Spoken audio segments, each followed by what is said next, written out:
आज हामी नेपालको राजनीतिमा जल्दो बल्दो विषयवस्तुको रूपमा रहेको फेडरलिजम अर्थात् प्रान्तीयताको विषयमा छलफल गर्नेछौँ। प्रान्तीयता नेपालमा लामो सङ्घर्षको दौरान पश्चात बल्ल बल्ल अहिले प्राप्त भएको छ। नेपालमा पहिलोपल्ट फेडरलिजम अर्थात् प्रान्तीयताको विषयमा डाक्टर गोपाल गुरुङले सन् 1985मा प्रकाशित आफ्नो पुस्तक नेपाली राजनीतिमा अदेखा सच्चाइ मार्फत आवाज उठाएको पाइन्छ। जुन बेला नेपालमा निरङ्कुश पञ्चायत व्यवस्था कायम थियो र उहाँले प्रान्तीयतासँगै लोकतन्त्र, गणतन्त्र र धर्मनिरपेक्षताको निमित्त पनि आजीवन सङ्घर्ष गरेको पाइन्छ। फेडरलिजम शब्द ल्याटिन भाषाको फोएडस शब्दबाट बनेको हो। यसको अर्थ हुन्छ सन्धि अथवा सम्झौता।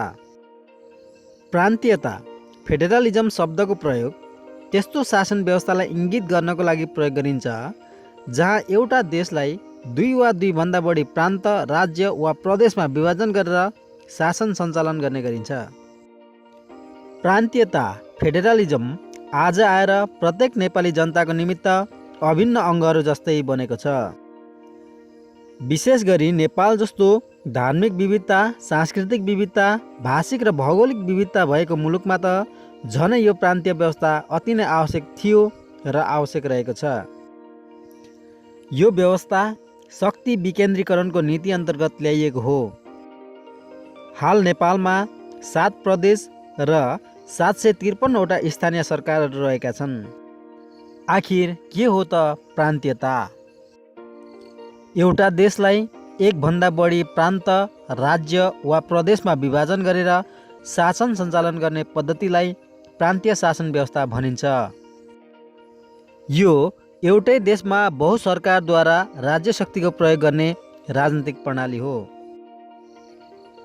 यस व्यवस्थामा सामान्यतया केन्द्र सरकार, प्रान्तीय सरकार र स्थानीय सरकार गरी 3 प्रकारको सरकारहरू रहेका हुन्छन्।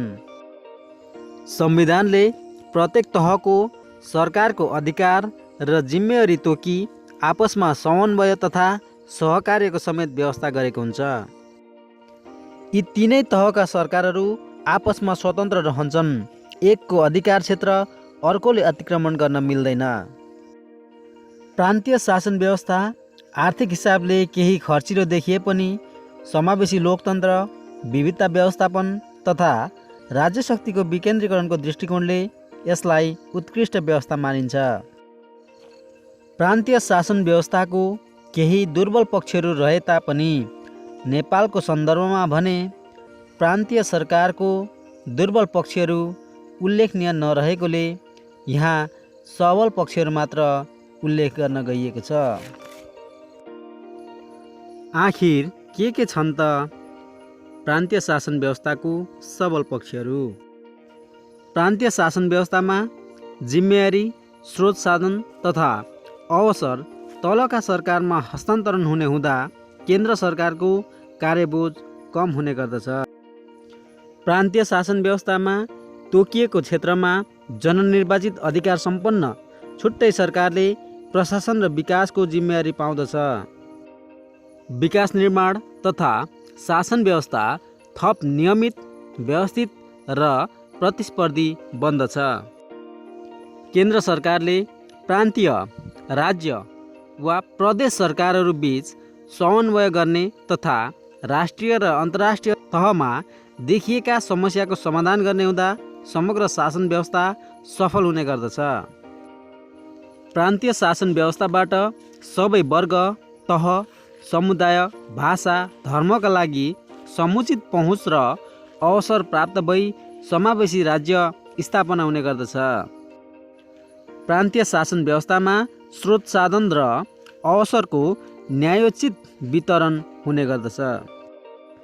कार्यप्रणालीमा सहभागिता र पारदर्शिताले भ्रष्टाचार नियन्त्रणमा सहयोग पुग्ने गर्दछ र प्रान्तीय शासन व्यवस्थामा मुलुकमा सुशासन कायम गराउन महत्त्वपूर्ण सहयोग पुग्दछ।